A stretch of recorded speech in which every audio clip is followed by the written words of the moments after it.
What's up, YouTube? I'm Brett from Rants. As always, guys, if y'all enjoy our content, don't forget to like, subscribe, and leave a comment down below. We're on the road to 1,000, and we hope you guys can help us get there. Alright, so this will be our episode 2 review of The Bad Batch here on Rants. Overall, I didn't have very many bad things to say about episode 1. I actually thought episode 1 was really, really brilliant in so many different ways. Basically the only nitpicky thing that I had with it was that when Kanan was talking as a child, his voice seemed so strange. It's like you can't have like a 5-year-old with the voice of a 40-year-old man. It don't work so well in that regard. And that was one of my slight complaints about it. But overall, I thought it was absolutely and totally brilliant. Unfortunately, I cannot say the same for this episode. I felt like this episode was very cliched. This episode felt like The Mandalorian 2.0. Really does. Simply because of the fact of, hey, now they've got Omega, and now they're babysitting Omega, and they're clones, and they're out of their, their ordinary circumstances. They're out of their environment when it comes to taking care of a child. And so they're in this strange environment, a lot like what the Mandalorian is when he's dealing with Grogu. It almost is a generic version of the Mandalorian. This episode was. And I kind of worry about that a little bit. Because, look, Omega is not Grogu. Grogu has a charismatic way. Even though he doesn't hardly say anything, even though, we get just very few scenes of him. What scenes we get, as a fan and as the audience, you get to connect with Grogu. You actually, that scene where the Mandalorian takes off his helmet and he's showing his face to Grogu I cried during that part. Everybody was so excited when all that was going on about Luke Skywalker. To me, it wasn't about Luke Skywalker as much as it was the Mandalorian taking off his helmet for Grogu. At what that meant. That was one of the saddest moments in Star Wars history for me.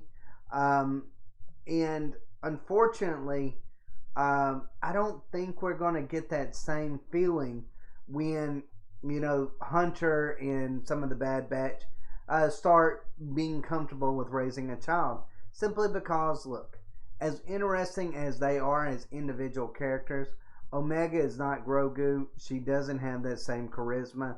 I don't feel anything for her character in one way or the other. When they were going to let her go with the clone family, I think his name was Cut, in his family, I didn't feel anything for that. And that kind of bothered me a little bit simply because I want to like everything about this show because I really enjoyed episode 1. But when I started watching episode 2, I just got all this vibe of The Mandalorian. And it's just a generic version of The Mandalorian. At least episode 2 was. I still have hope for episode 3 since episode 1 was so brilliant in my mind. But at the same time, I'm like, if they keep going down this route, this is a one-trick pony, Disney. Don't do this with the Bad Batch like what you've done with the Mandalorian. It works on the Mandalorian. It will not work on the Bad Batch. Simply because the clones are just, while they're different than their clone counterparts, they're not still that special. When it comes to charisma-wise. We can like them as individual characters, but we're not going to feel the same compassion and the same emotion that what we would with the Grogu Mandalorian relationship with Hunter and Omega. So please, Disney, don't go down this route. If you do, this show will fail.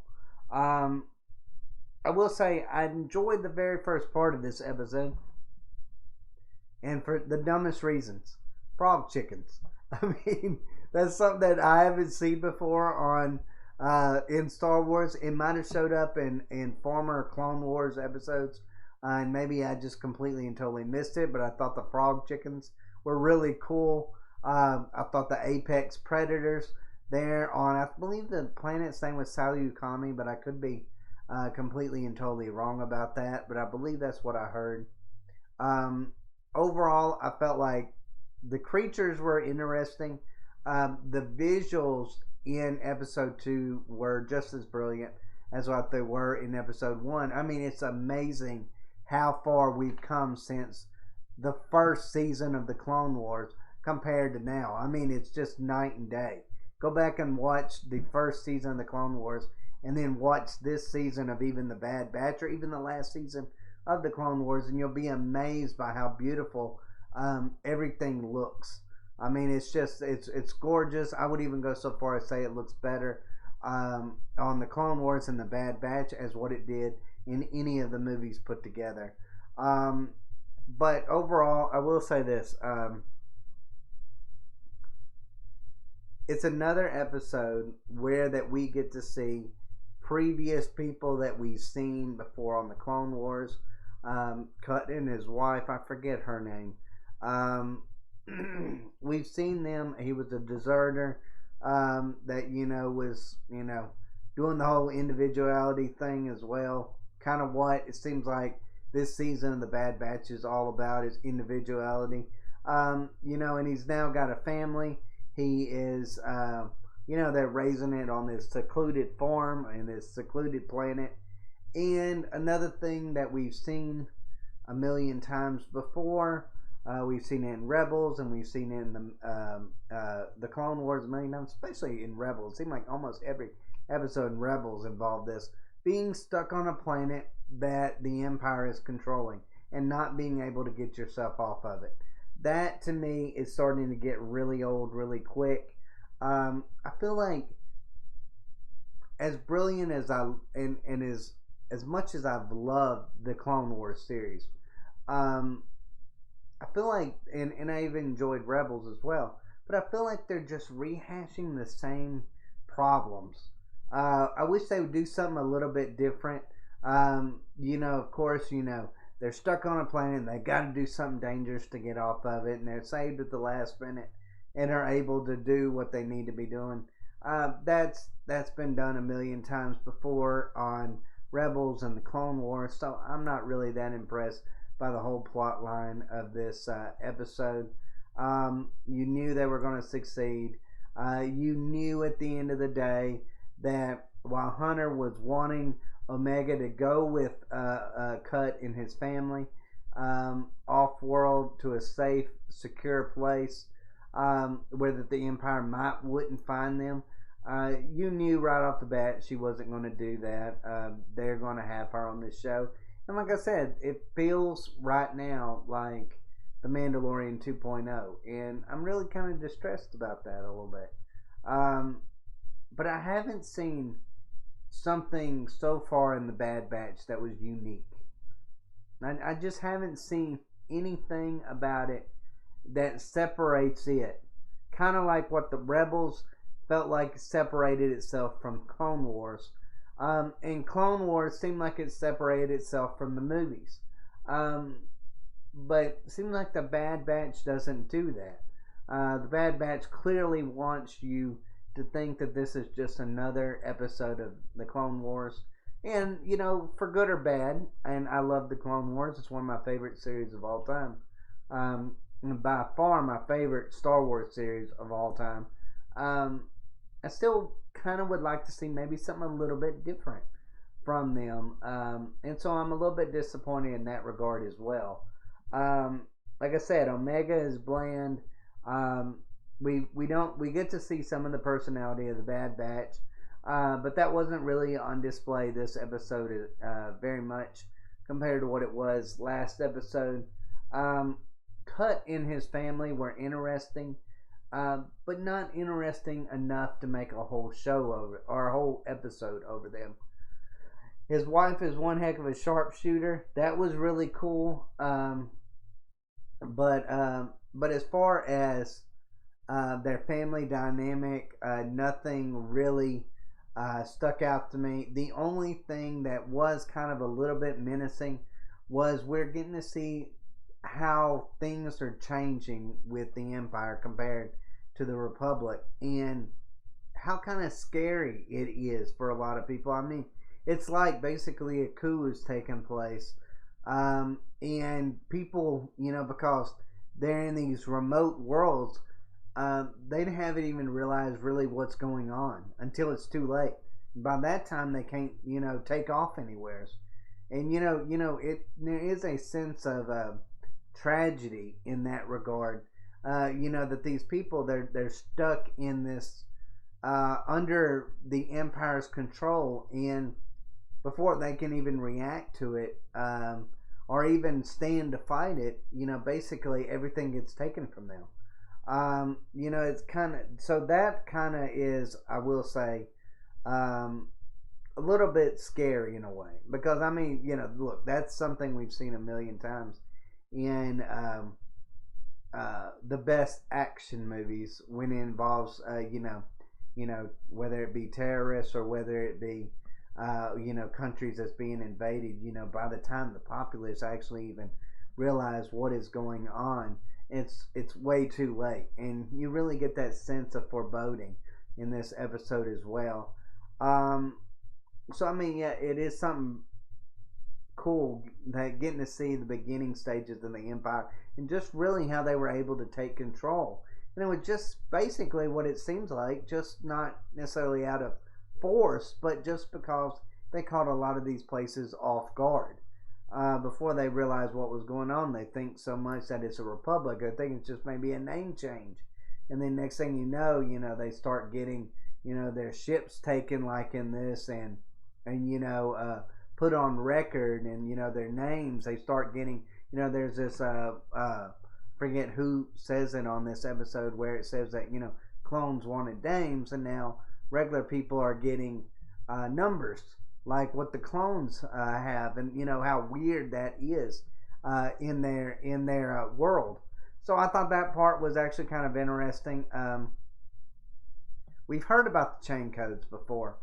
Chain codes were actually used, if I'm not mistaken, used by bounty hunters on the Mandalorian.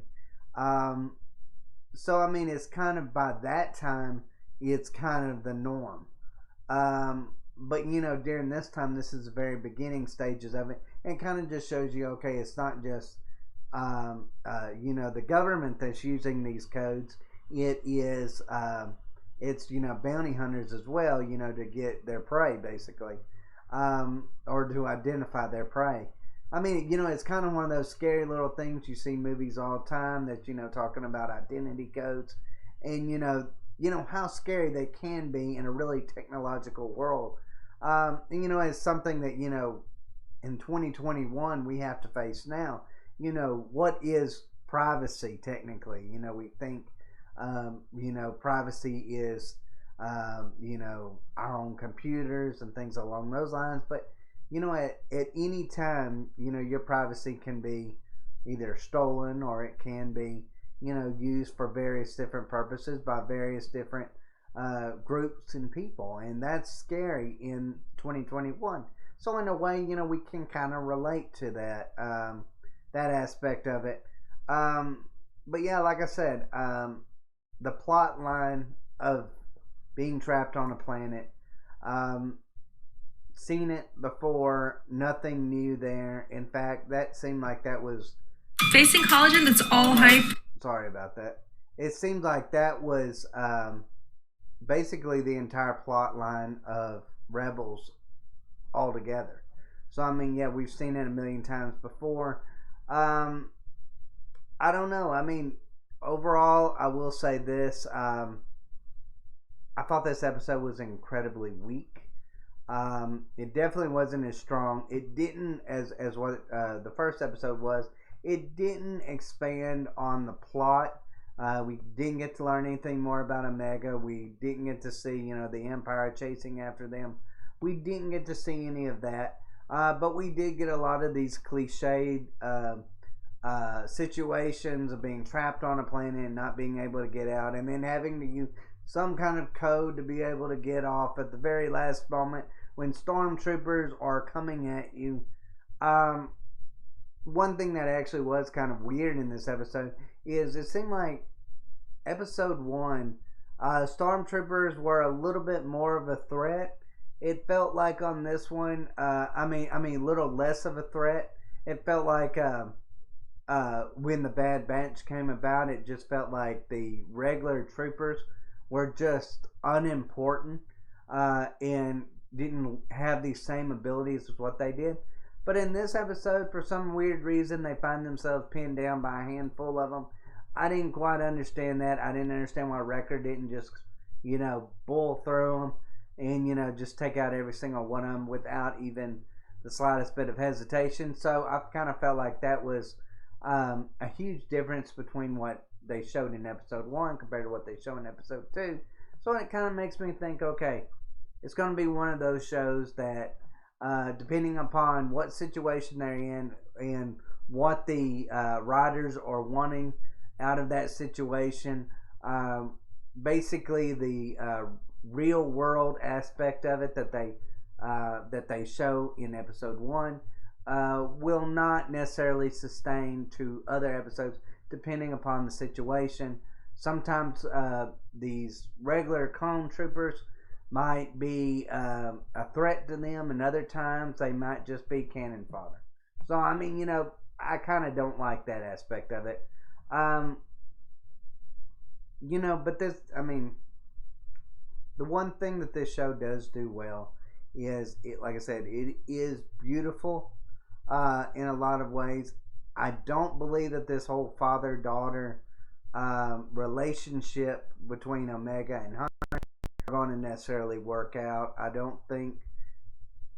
think that's going to be a bad plot line, an overused plot line with the Mandalorian coming out already and showing this. But like I said, visually, this is a beautiful episode. But plot line with this episode is really weak.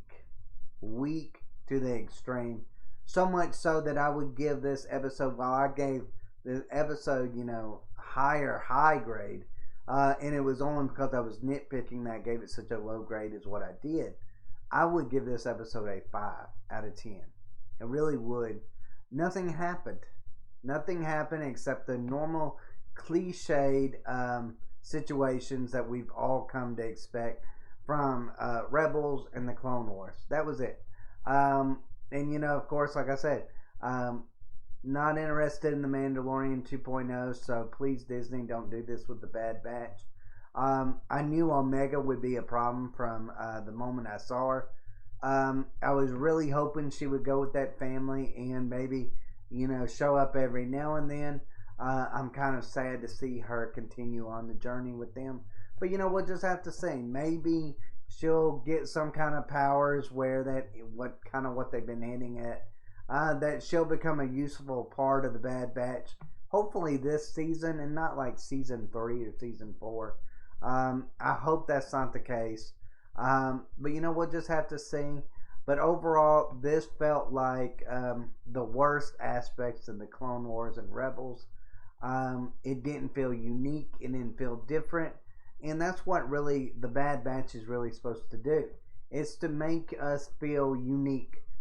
But there was no, since we've seen it before a million times, I really didn't feel like this ominous threat of the Empire quite as much as what it did in episode 1, where it kind of felt like even in episode 2 they were trapped on a planet. You knew they were going to escape, but episode 1 you're like, okay, what are they going to do? They've got this situation where they might have to kill innocents to be able to survive in the Empire. We didn't know what was going to happen necessarily.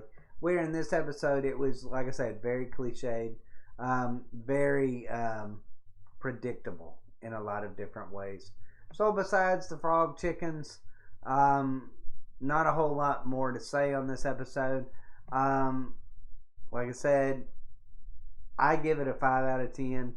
I didn't personally find anything that was memorable about this episode. This would be a really hard episode for me to rewatch over and over again.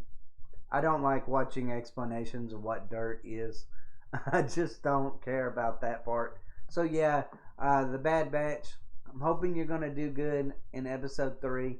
But as far as episode 2 is concerned, you really let me down. I hope that it don't do this where we have these highs and lows.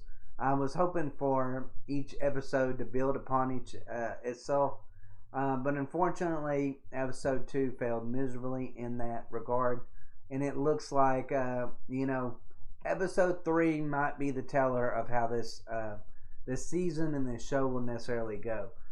Because if we have a great episode, a bad episode, a great episode, a bad episode, it'll be one of those shows that won't really have a long shelf life. So let's hope that episode 3 was a little bit better, but overall, I would give this episode a 5 out of 10. I feel like that's a reasonable grade for this episode overall.